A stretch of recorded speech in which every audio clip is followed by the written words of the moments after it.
Gban, 32 years, and I'm from Upper West region, Nadoli Kaleo district, Seripere to be precise. I mobilize women in the communities and I support them with tractor services during the rainy season. You know, during the rainy season, most of the women in the community, it's very difficult for them to access tractor services. Some may even have the money, but how to get the tractor to plow for them, it's always a challenge. So when I realized that, I went in and I mobilized them, I put them into groups. So I also wanted them to know that they can go into farming as a business instead of seeing it as from hand to mouth. There is a whole lot in farming. I've been doing this for 3 years now. So far, I would say I've invested a lot, and a lot means every year I have to bring in others to support, especially in monetary aspects, to be able to pay for the tractor services. So it depends on the number of acres we will cultivate the particular year, and shows the amount of money or investment we are going to put on board. We started by 50 acres, and the second year it increased to 290 acres. This particular year we are farming 1,002 acres.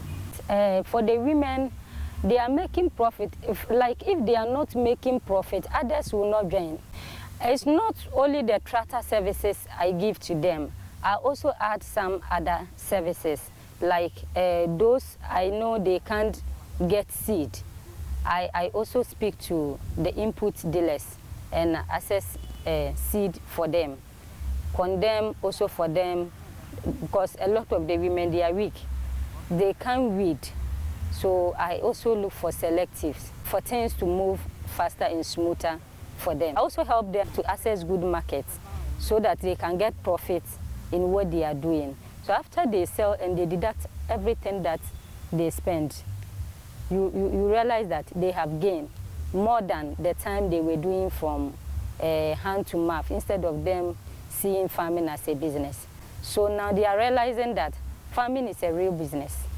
So I would say they are benefiting. The name of the organization is Portia Women Empowerment, and I've been running it for 3 years now. Our community, they are so loving because they support me a lot. One, all this I'm doing, every community, the women groups, we do cultivate, we do plow for them in their various farms. Apart from their various farms, we all have one block farm that everybody have an acre there. And that block farm is always the chief and the people we call tendamba in our language, that's the landlords.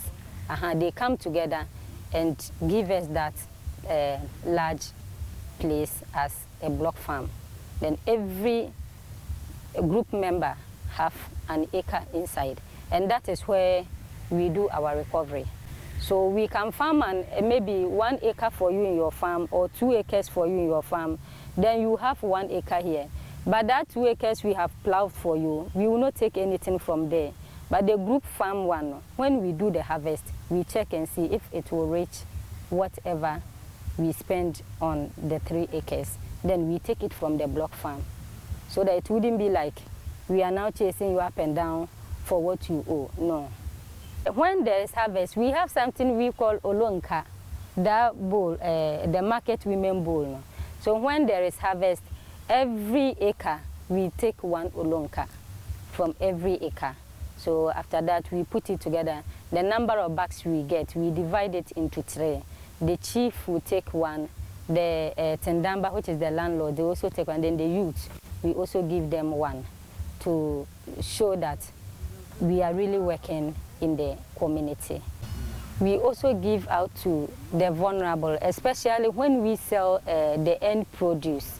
There is some little turkey, let me say some small amount given to the vulnerable in the community. And also at the end of the year, we make sure we throw party in the community, gather the women farmers, that is our group members, and those who are not even part of the group but the vulnerable in the communities, to also come and eat and dine or eat and drink with us. I can pinpoint 1 or 2 women in which they were able, their roofs were spoiled. But when we started this farming, as years passed by, they were able to buy zinc and wood to be able to roof it. Others were, let me say, to renovate their homes. And others too were able to send their children to school through this, because we don't only do this. Apart from this, we also do the village savings and loan. If, let me say, every Friday they sit for meetings, because I do let them meet regularly so that the groups, we can discuss things to move forward. So every meeting, everybody contribute at least 2 cedi. That money to open an account for them to be saving. So that through that account too, they do access loans to support their petty business, which is a success to them, because at first they didn't know all these things. Our main challenges are the machineries. You know, as our main crop is soya beans. For the, let me say, the lettuce, the vegetables and other things, those ones we use it to support. But our main crop is soya. And soya beans, the threshing is always the problem. Harvesting is a very big challenge to us.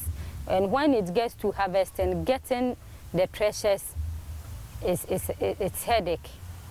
And even when we come to tractor services too, the exact time we need the tractor services, we won't get them. But then they are all in the bush. Before they come back, the place is dry again. We have to wait till the next rain to fall before we can plow. So our main challenges are the machineries. The young women in the agric sector who are finding challenges, my advice to them, they shouldn't stop, because challenges will never end. Just that you look for solutions for them. And as much as the challenges comes, they should also try and consult those who are already in the agri sector, and also they should remain focused on what they are doing. I would say Agrihouse is doing a very wonderful job out there, especially for them recognizing women in agriculture. We will say thank you a lot, and also pray that you should continue to do the good work you are doing, because you are motivating people, you are especially women, to know that we can also challenge the men in the agricultural sector. Because in everything, when you are doing and no motivation comes from nowhere, you feel like, not that you stop, but you feel like you are not doing anything. But when you see that people are kind of, oh, you are doing well, you see the morale goes high and you do more. So I would say thank you, and Agrihouse Foundation, all the sponsors, they should continue doing the good work.